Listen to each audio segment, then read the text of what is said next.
La Bible en un an. Lecture du 15 février. Marc, chapitre 1, versets 1 à 28. Commencement de l'évangile de Jésus-Christ, Fils de Dieu. Selon ce qui est écrit dans Ésaïe le prophète, « Voici, j'envoie devant toi mon messager, qui préparera ton chemin. C'est la voix de celui qui crie dans le désert. Préparez le chemin du Seigneur, aplanissez ses sentiers. » Jean parut baptisant dans le désert et prêchant le baptême de repentance pour la rémission des péchés. Tout le pays de Judée et tous les habitants de Jérusalem se rendaient auprès de lui, et confessant leurs péchés, ils se faisaient baptiser par lui dans le fleuve du Jourdain. Jean avait un vêtement de poil de chameau et une ceinture de cuir autour des reins. Il se nourrissait de sauterelles et de miel sauvage. Il prêchait disant « Il vient après moi celui qui est plus puissant que moi, et je ne suis pas digne de délier en me baissant la courroie de ses souliers.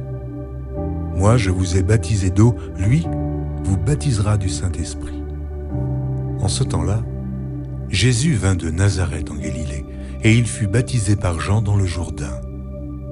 Au moment où il sortait de l'eau, il vit les cieux s'ouvrir et l'Esprit descendre sur lui comme une colombe. Et une voix fit entendre des cieux ces paroles « Tu es mon Fils bien-aimé, en toi j'ai mis toute mon affection. » Aussitôt l'Esprit poussa Jésus dans le désert, où il passa 40 jours, tenté par Satan. Il était avec les bêtes sauvages et les anges le servaient. Après que Jean eut été livré, Jésus alla dans la Galilée prêchant l'évangile de Dieu. Il disait « Le temps est accompli, et le royaume de Dieu est proche. Repentez-vous et croyez à la bonne nouvelle. » Comme il passait le long de la mer de Galilée, il vit Simon et André, frères de Simon, qui jetaient un filet dans la mer, car ils étaient pêcheurs.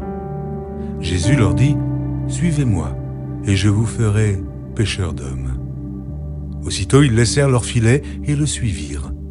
Étant allé un peu plus loin, il vit Jacques, fils de Zébédée, et Jean, son frère, qui eux aussi étaient dans une barque et réparaient les filets. Aussitôt il les appela, et, laissant leur père Zébédée dans la barque avec les ouvriers, ils le suivirent.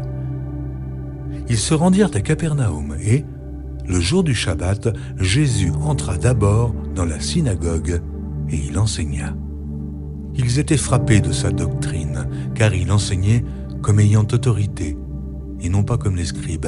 Il se trouva dans leur synagogue un homme qui avait un esprit impur et qui s'écria « Qu'y a-t-il entre nous et toi, Jésus de Nazareth?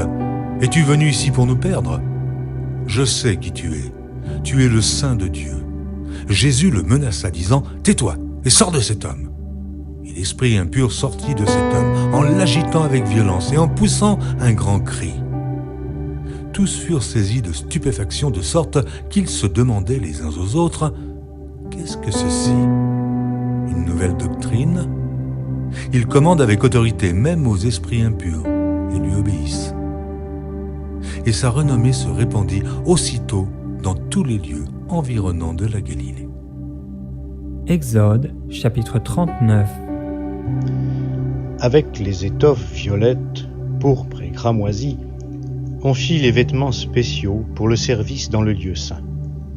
On fit les vêtements sacrés pour Aaron, comme l'Éternel l'avait ordonné à Moïse. On fit l'éphod d'or, de fils violets, pourpres et cramoisis, et de fin lin retors. On étendit des lames d'or, et on les coupa en fils, que l'on entrelaça dans les étoffes violettes, pourpres et cramoisies, et dans le fin lin. C'était une œuvre d'art. On y fit des épaulettes, attachées par ses deux extrémités pour le fixer. La ceinture qui l'enveloppait était faite de la même façon, d'or, de fils violets, pourpres et cramoisis et de fin lin retors, et formait une seule pièce avec l'éphod, comme l'Éternel l'avait ordonné à Moïse. On travailla les pierres d'onyx, enchâssées dans des montures d'or. L'on y grava, comme on grave un cachet, les noms des fils d'Israël. On les mit sur les épaulettes de l'éphod comme pierre de souvenir des fils d'Israël, comme l'Éternel l'avait ordonné à Moïse. On fit le pectoral. C'était une œuvre d'art, du même travail que l'éphod, d'or, de fil violet, pourpre et cramoisi, et de fin lin retors. Il était carré. On fit le pectoral double. Sa longueur était d'1 empan et sa largeur d'1 empan. Il était double. On y sertit 4 rangées de pierres. Première rangée, une sardoine, une topaze, une émeraude. Seconde rangée, une escarboucle, un saphir, un diamant. Troisième rangée, une opale, une agate, une améthyste. Quatrième rangée, une chrysolite, un onyx, un jaspe. Ces pierres étaient enchâssées dans leur monture d'or. Les pierres étaient au nom des fils d'Israël. Il y en avait 12 d'après leur nom. Elles étaient gravées comme des cachets, chacune avec le nom de l'une des 12 tribus. Sur le pectoral, on fit des chaînettes d'or pur tressées en forme de corde.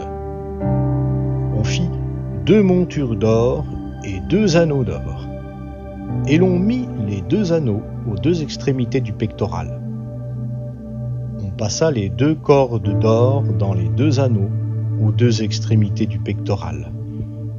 On passa les 2 autres extrémités des 2 cordes aux 2 montures placées sur les épaulettes de l'éphod par devant.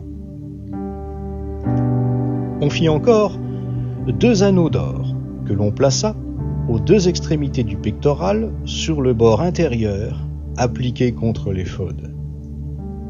On fit 2 autres anneaux d'or que l'on mit au bas des 2 épaulettes de l'éphod, par devant, près de la jointure, au-dessus de la ceinture de l'éphod. On fixa le pectoral par ses anneaux aux anneaux de l'éphod avec un cordon violet, afin que le pectoral soit sur la ceinture de l'éphod et qu'il ne puisse pas se séparer de l'éphod. C'était comme l'Éternel l'avait ordonné à Moïse. On fit la robe de l'éphod, tissée entièrement d'étoffe violette. L'ouverture de la robe était au milieu, comme l'ouverture d'un vêtement de cuir tressé. Il y avait un ourlet tout autour, afin que la robe ne se déchire pas. On fit, sur les pans de la robe, des grenades violettes, pourpres et cramoisies en fil retors. On fit des clochettes d'or pur. On mit les clochettes entre les grenades, sur tout le tour des pans de la robe, entre les grenades. Une clochette et une grenade, une clochette et une grenade, sur tout le tour des pans de la robe, pour le service comme l'Éternel l'avait ordonné à Moïse. On fit des tuniques de fin lin en ouvrage tissé, pour Aaron et pour ses fils. Le turban de fin lin et les tiares marquant leur dignité de fin lin. Les caleçons de lin, de fin lin retors. L'écharpe de fin lin retors, brodée, violette, pourpre et cramoisie, comme l'Éternel l'avait ordonné à Moïse.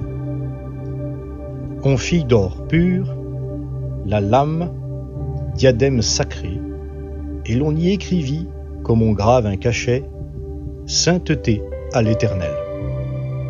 On y mit un cordon violet pour le placer sur le turban en haut, comme l'Éternel l'avait ordonné à Moïse.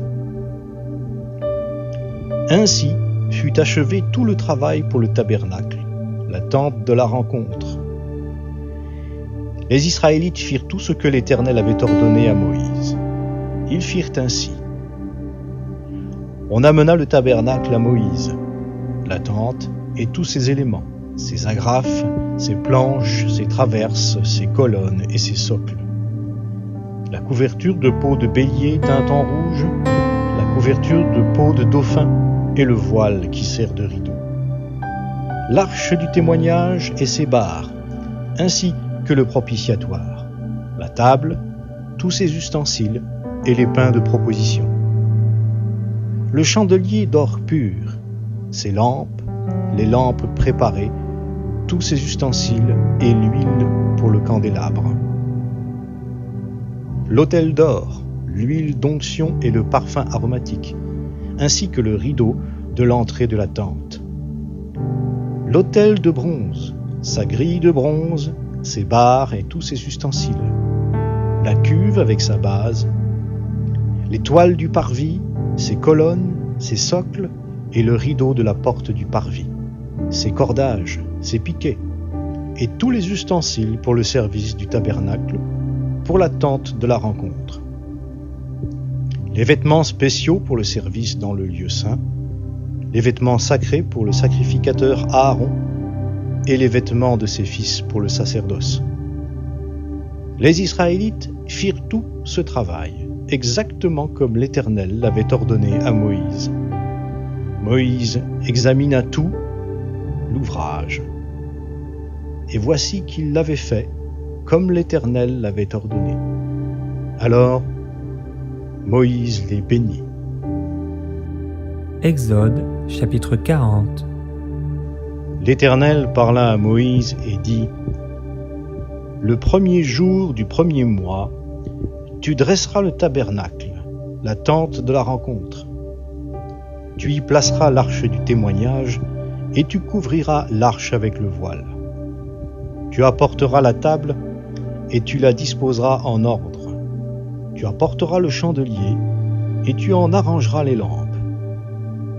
Tu mettras l'autel d'or pour le parfum devant l'arche du témoignage et tu placeras le rideau à l'entrée du tabernacle. Tu mettras l'autel des holocaustes devant l'entrée du tabernacle, de la tente de la rencontre. Tu mettras la cuve entre la tente de la rencontre et l'autel, et tu y mettras de l'eau. Tu placeras le parvis tout autour, et tu mettras le rideau à la porte du parvis. Tu prendras l'huile d'onction, tu en oindras le tabernacle et tout ce qui s'y trouve. Tu le sanctifieras avec tous ses ustensiles, et il sera saint. Tu oindras l'autel des holocaustes et tous ses ustensiles. Tu sanctifieras l'autel, et l'autel sera très saint. Tu oindras la cuve avec sa base, et tu la sanctifieras. Tu feras approcher Aaron et ses fils vers l'entrée de la tente de la rencontre, et tu les laveras avec de l'eau. Tu revêtiras Aaron des vêtements sacrés. Tu l'oindras, tu le sanctifieras, et il me servira en qualité de sacrificateur. Tu feras approcher ses fils, tu les revêtiras des tuniques, et tu les oindras comme tu auras oint leur père, et ils me serviront en qualité de sacrificateur. Cette onction leur assurera pour toujours le sacerdoce dans chaque génération. Moïse fit tout ce que l'Éternel lui avait ordonné. Le premier mois de la seconde année, le premier du mois, le tabernacle fut dressé. Moïse dressa le tabernacle, il en mit les socles, plaça les planches, mit les traverses et dressa les colonnes. Il étendit la tente sur le tabernacle et plaça la couverture de la tente par-dessus, comme l'Éternel l'avait ordonné à Moïse. Il prit le témoignage et le mit dans l'arche. Il plaça les barres à l'arche et mit le propitiatoire au-dessus de l'arche. Il apporta l'arche dans le tabernacle. Il plaça le voile qui sert de rideau et il en couvrit l'arche du témoignage, comme l'Éternel l'avait ordonné à Moïse. Il mit la table dans la tente de la rencontre au côté nord du tabernacle, en dehors du voile. Et il y disposa en ordre les pains devant l'Éternel, comme l'Éternel l'avait ordonné à Moïse. Il plaça le chandelier dans la tente de la rencontre, en face de la table, au côté sud du tabernacle. Et il en arrangea les lampes devant l'Éternel, comme l'Éternel l'avait ordonné à Moïse. Il plaça l'autel d'or dans la tente de la rencontre devant le voile, et il y fit brûler le parfum aromatique, comme l'Éternel l'avait ordonné à Moïse. Il plaça le rideau à l'entrée du tabernacle. Il plaça l'autel des holocaustes à l'entrée du tabernacle, de la tente de la rencontre, et il offrit l'holocauste et l'offrande, comme l'Éternel l'avait ordonné à Moïse. Il plaça la cuve entre la tente de la rencontre et l'autel, et il y mit de l'eau pour les ablutions. Moïse, Aaron et ses fils s'y lavèrent les mains et les pieds. Lorsqu'ils entraient dans la tente et qu'ils s'approchaient de l'autel, ils se lavaient comme l'Éternel l'avait ordonné à Moïse. Il dressa le parvis autour du tabernacle et de l'autel, et mit le rideau à la porte du parvis. Ce fut ainsi que Moïse acheva l'ouvrage. Alors, la nuée couvrit la tente de la rencontre, et la gloire de l'Éternel remplit le tabernacle. Moïse ne pouvait pas entrer dans la tente de la rencontre parce que la nuée demeurait sur elle et que la gloire de l'Éternel remplissait le tabernacle. Quand la nuée s'élevait de dessus le tabernacle, les Israélites partaient à chacune de leurs étapes. Si la nuée ne s'élevait pas, ils ne partaient pas jusqu'au jour où elle s'élevait. La nuée de l'Éternel était 2 jours sur le tabernacle, et de nuit, il y avait un feu aux yeux de toute la maison d'Israël, à chacune de leurs étapes. Psaume, chapitre 35, versets 1 à 16. De David. Éternel, défends-moi contre mes adversaires, combats ceux qui me combattent. Saisis le petit et le grand bouclier, et lève-toi pour me secourir. Brandis la lance et le javelot contre mes persécuteurs. Dis à mon âme, je suis ton salut. Qu'ils soient honteux et confus, ceux qui en veulent à ma vie. Qu'ils reculent et rougissent, ceux qui méditent ma perte. Qu'ils soient comme la balle emportée par le vent, et que l'ange de l'Éternel les chasse. Que leur route soit ténébreuse et glissante, et que l'ange de l'Éternel les poursuive. Car, sans cause, ils m'ont tendu leur filet sur une fosse, sans cause, ils l'ont creusé pour m'ôter la vie. Que la ruine les atteigne à l'improviste. Qu'ils soient pris dans le filet qu'ils ont tendu, ils y tombent et périssent. Et mon âme aura de la joie en l'Éternel, de l'allégresse en mon salut. Tous mes os diront, Éternel, qui peut, comme toi, délivrer le malheureux d'un plus fort que lui, le malheureux et le pauvre de celui qui le dépouille. De faux témoins se lèvent, ils m'interrogent sur ce que j'ignore. Ils me rendent le mal pour le bien, mon âme est dans l'abandon. Et moi, quand ils étaient malades, je revêtais un sac, j'humiliais mon âme par le jeûne, je priais la tête penchée sur mon sein. Comme pour un ami, pour un frère, je me traînais lentement. Comme pour le deuil d'une mère, je me courbais avec tristesse. Puis, quand je chancelle, ils se réjouissent et s'assemblent.